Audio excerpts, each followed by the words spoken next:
प्रभु यीशु मसीह के नाम से सबको जय मसीह की। आज का वचन है नीति वचन उसका 24 अध्याय 5 वचन।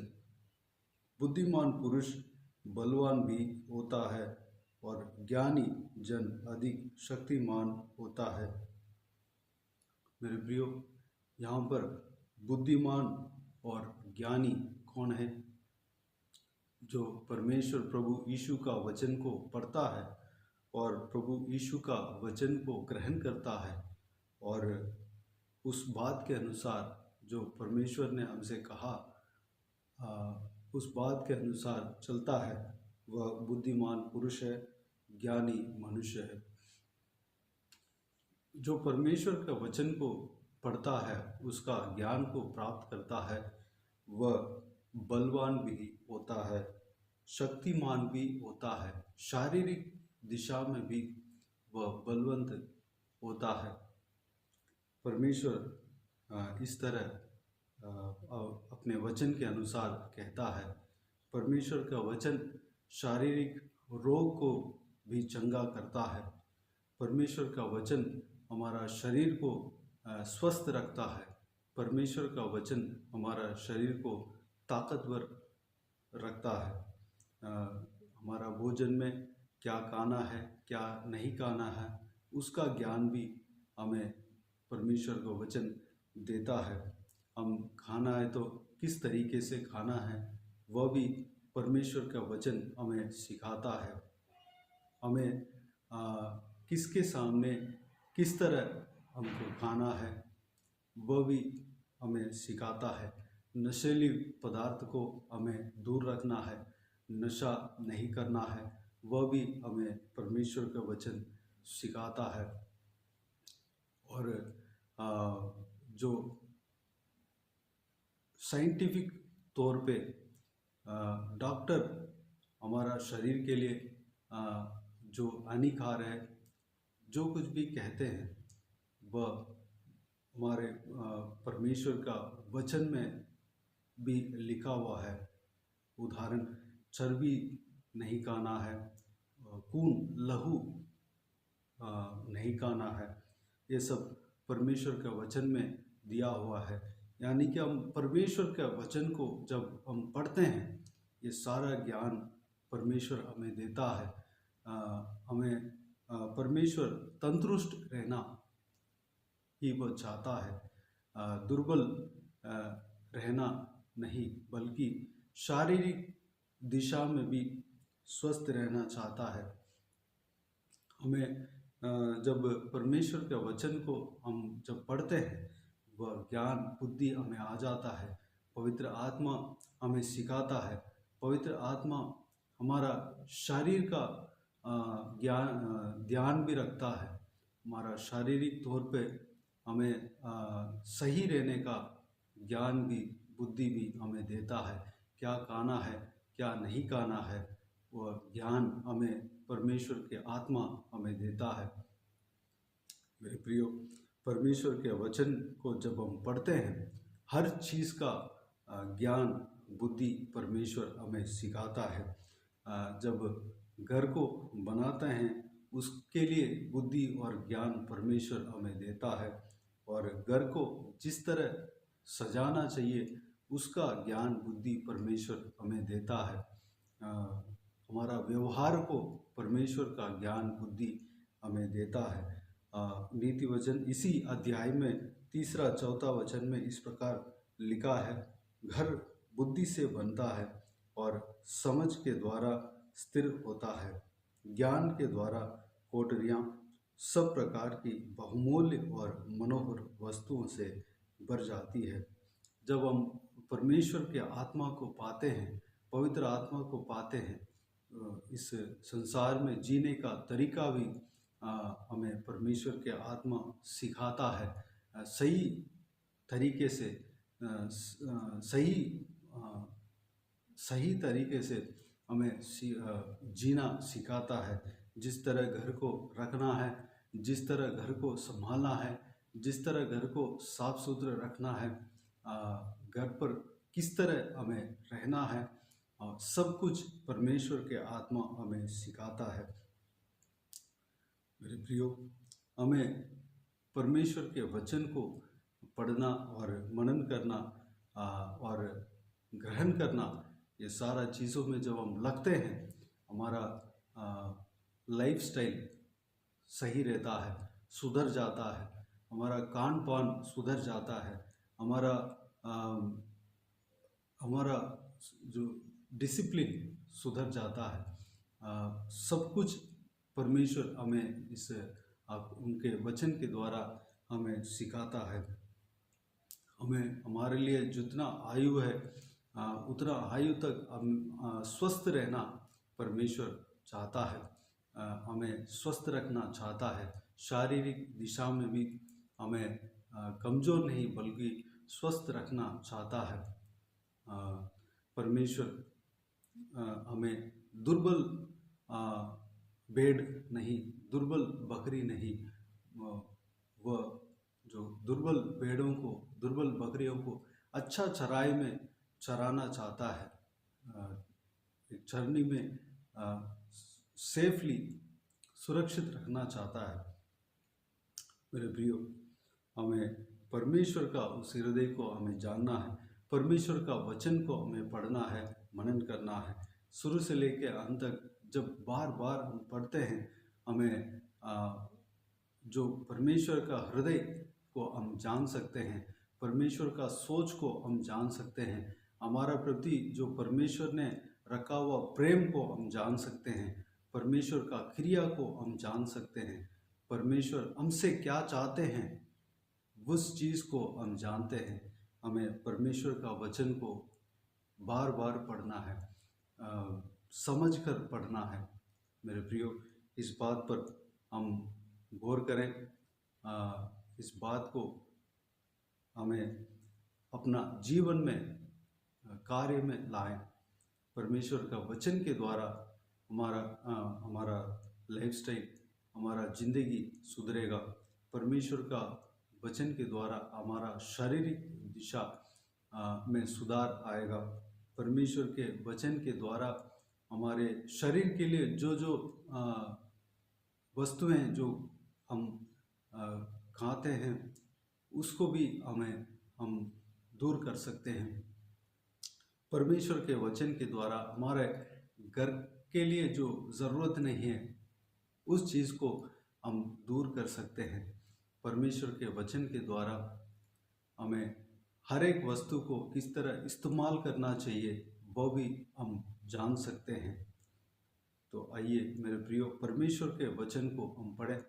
परमेश्वर के वचन के अनुसार हमारा ज़िंदगी हो, हमारा जीवन हो, हमारा लाइफस्टाइल हो, हमारा हर एक कार्य परमेश्वर के वचन के अनुसार हो।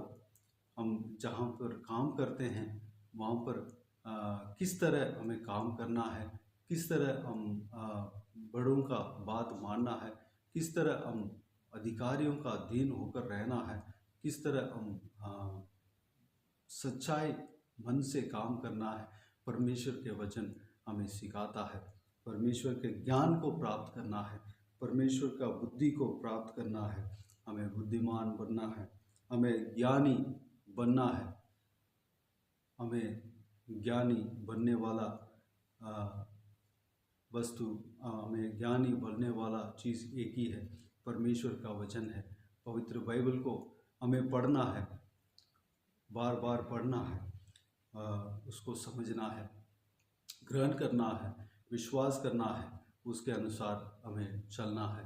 तो आइए मेरे प्रियो, इस वचन के अनुसार हम चलने के लिए, इस बात के अनुसार हम चलने के लिए, परमेश्वर का वचन का अधीन होकर रहने के लिए, परमेश्वर का हृदय को जानने के लिए, परमेश्वर का प्रेम को जानने के लिए, परमेश्वर का चाहत को जानने के लिए, परमेश्वर जिस तरह चाहते हैं उस तरह हमें चलने के लिए अपने आप को परमेश्वर के हाथों में समर्पित करें। आइए हम प्रार्थना में जाएं। स्वर्ग पिता, दयालु परमेश्वर, आपको धन्यवाद देता हूँ पिता, आपका इस बहुमूल्य वचन के लिए आपको धन्यवाद देता हूँ परमेश्वर। पिताजी, आपके बहुमूल्य वचन को, आपका जो ज्ञान और बुद्धि है परमेश्वर, हमारे परमेश्वर हमको आपने दिया है। पवित्र बाइबल में जो आपके वचन है हमें दिया है परमेश्वर पिताजी, उस पवित्र वचन को हमें पढ़ने के लिए परमेश्वर अनुग्रह देना पिता। हम पढ़ने पाएँ पिता, बार बार पढ़ने पाएँ उसका परमेश्वर, उसके अंदर जो हालेलुया आपके जो ज्ञान परमेश्वर बुद्धि को हम प्राप्त करने पाएँ परमेश्वर। हम जीने का तरीका परमेश्वर, हम परमेश्वर उससे आपके वचनों से हम जानने पाए परमेश्वर। खान पान को परमेश्वर किस तरह करना है, किस तरह जीना है, किस तरह घर बनाना है, किस तरह घर में जीना है परमेश्वर, सब कुछ हम जानने पाएँ परमेश्वर। आपको वचन को हम पढ़ने पाएँ, मनन करने पाएँ, ग्रहण करने पाएँ, विश्वास करने पाएँ पिता। आपके हृदय को हम समझने पाएँ, आपके चाहत को हम समझने पाएँ परमेश्वर। अनुग्रह देना पिता। यस राजा, हालेलुया। हम आपको धन्यवाद देता हूँ परमेश्वर। हालेलुया। हमें चलाना परमेश्वर पिताजी, हमारा शारीरिक दिशा पर हम परमेश्वर तंदुरुस्त रहना ही आप चाहते हैं पिता। हम दुर्बल रहना परमेश्वर आप नहीं चाहते हैं परमेश्वर। हम बीमार रहना नहीं चाहते हैं पिताजी। हमारा खान पान में हम ध्यान रखने पाएँ परमेश्वर।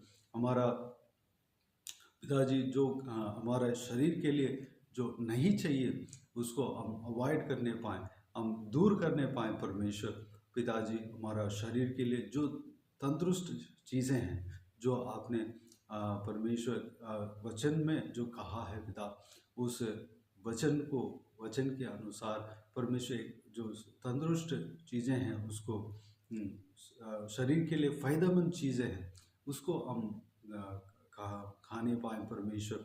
हालेलुया। हमारा शारीरिक दिशा में, शारीरिक तौर पे परमेश्वर हमें आशीष देना पिता। हमारा दुर्बलता कमजोरी को निकालना पिता। हमारा शारीरिक तौर पे परमेश्वर सामर्थ्य देना परमेश्वर। जिस तरह आपके वचन कहता है, बुद्धिमान पुरुष बलवान भी होता है और ज्ञानी जन अधिक शक्तिमान होता है पिताजी। हमें परमेश्वर बलवान बनाना और शक्तिमान बनाना परमेश्वर पिताजी, अधिक शक्तिमान बनाना परमेश्वर। शारीरिक दिशा पे परमेश्वर हम हालेलुया तंदुरुस्त रहने पाएँ परमेश्वर। आत्मिक दिशा पे तंदुरुस्त रहने पाएँ। हमारा जो आयु आपने नियुक्त किया वहाँ तक परमेश्वर, उस समय तक हम परमेश्वर हालेलुया धन्यवाद देता हूँ परमेश्वर। तंदुरुस्त रहने के लिए अनुग्रह देना पिता। धन्यवाद देता हूँ। हमारा शरीर में कोई दुर्बलता नहीं आने देना, कोई परमेश्वर कमजोरी नहीं आने देना परमेश्वर। धन्यवाद देता हूँ पिता। आपके वचन के अनुसार हम चलने पाएँ। जो कोई भी जन इस वचन को देखते हैं, इस वचन को इस वीडियो को देख रहे हैं पिता, हर एक का हृदय में कार्य करना परमेश्वर।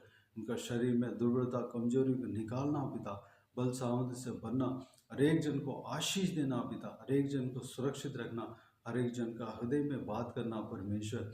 आपके वचन के अनुसार चलने पाएँ, आपके वचन के अनुसार हर एक जन का हर लाइफस्टाइल होने पाए परमेश्वर, खान पान होने पाए। हालेलुया। सब कुछ आपके वचन के अनुसार होने पाए परमेश्वर। धन्यवाद देता हूँ पिता। आत्मिक जीवन में आगे बढ़ाना परमेश्वर, शारीरिक दिशा में उन्हें हालेलुया आशीष देना पिता, पारिवारिक दिशा में आशीष देना परमेश्वर। जो कोई भी जन बीमार है उनको छू कर चंगा करना, प्रभु यीशु मसीह के नाम से चंगा होने देना परमेश्वर। जो कोई भी जन दुख तकलीफ में है, सारा दुख को तकलीफ को उनका जीवन से दूर करना परमेश्वर, परेशानियों को दूर करना परमेश्वर। हालेलुया। उनको शांति आनंद खुशी से भरना, प्रेम से भरना, उनका आंसुओं को पहुँचना परमेश्वर। धन्यवाद देता हूँ पिता। हालेलुया। जो बच्चे एग्ज़ाम लिखने चाह रहे हैं उनको ज्ञान बुद्धि देना परमेश्वर। सबसे पहले पिता आपका ज्ञान प्राप्त करने पाए परमेश्वर। हालेलुया। उस पढ़ाई का ज्ञान बुद्धि भी आप देना परमेश्वर। सबसे पहले जो आपके राज्य को खोजते हैं परमेश्वर, उनको सब कुछ मिल जाता है पिता। सबसे पहले हमारे बच्चे आपका ज्ञान को प्राप्त करने में लगने पाए परमेश्वर। पढ़ाई परमेश्वर हालेलुया बहुत ही आसान तरीके से आ जाएगा। मैं आपको धन्यवाद देता हूँ पिता, उनका एग्ज़ाम में आशीष देना पिता। एग्ज़ाम लिखते समय जो कोई भी सीखा है सारा विषय उनको याद में रहने पाएँ और लिखने पाएँ परमेश्वर। ज्ञान बुद्धि देना, परखने के आत्मा उनके अंदर देना परमेश्वर, परखने का ज्ञान उनके अंदर देना, आत्मा से भरना, पवित्र आत्मा का अभिषेक से भरना पिता। धन्यवाद देता हूँ। हर एक हमारा बच्चे आपके महिमा के लिए इस्तेमाल होने पाए परमेश्वर, अनुग्रह देना पिताजी। जवान बच्चों को आपके हाथों में समर्पित करते हैं। जवान बच्चों को आशीष देना, संभालना, उनके संग रहना, सुरक्षित रखना, जहाँ कहीं भी जाते हैं आते हैं उनके संग रहना पिता।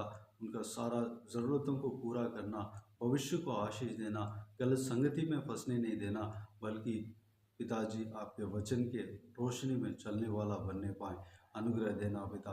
हालेलुया, धन्यवाद देता हूँ परमेश्वर। बुजुर्गों को आपके हाथों में समर्पित करते हैं। बुजुर्गों को आशीष देना पिता, उनके संग रहना, शरीर में ताकत बल देना, स्टैमिना देना, लंबी उम्र देना, आपके राज्य के लिए तैयार करना, इस्तेमाल करना, घुटने में दर्द को दूर करना परमेश्वर, घुटने में ताकत देना परमेश्वर। धन्यवाद देता हूँ आपके लिए जीने पाए। हालेलुया, धन्यवाद देता हूँ। उन्हें आशीष देना, उनका सारा मन की इच्छाओं को आप जानते हैं, आपकी इच्छा के अनुसार पूरा करना। बाकी सारे बातों को आपके हाथों में सौंपते हैं पिता। जो कोई भी जन हालेलुया जो कुछ भी प्रार्थना में मांगा है, सारा प्रार्थना का आप उत्तर देने वाला परमेश्वर हो, आपके धन्यवाद देता हूँ परमेश्वर। जो कोई भी जन शादी के लिए प्रार्थना करते हैं, उनको एक अच्छा सा जीवन साथी देना और शादी कराना। जो कोई भी जन संतान के लिए प्रार्थना कर रहे हैं, उनको संतान का आशीष देना पिता। जो कोई भी जन नौकरी के लिए प्रार्थना कर रहे हैं, उन्हें एक अच्छा सा नौकरी देना। जो कोई भी जन पढ़ाई के लिए परमेश्वर एडमिशन के लिए, उनका बच्चों का एडमिशन के लिए प्रार्थना कर रहे हैं, उन्हें एक अच्छा सा स्कूल में एडमिशन देकर उन्हें आशीष देना, उनका बच्चों को आशीष देना, एडमिशन का सारा ज़रूरतों को पूरा करना। जो कोई भी जन कर्ज में फंसे हैं, कर्ज से उन्हें छुटकारा देना पिता। हालेलुया, वापस देने के लिए परमेश्वर द्वार खोलना, देने वाला बनने पाए, लेने वाला नहीं बल्कि देने वाला बनने पाए परमेश्वर। जो कोई भी जन कर्ज में जो मुकदमे में फंसे हैं, उनको उस मुकदमे से छुटकारा देना पिता। जो कोई भी परमेश्वर महिला प्रेग्नेंट है परमेश्वर, उनको नॉर्मल डिलीवरी देना, माँ बच्चे को सही सलामत अलग करना परमेश्वर, अलग होने पाए, उनके संग रहना, विश्वास देना, दृढ़ता के साथ रहने के लिए अनुग्रह देना।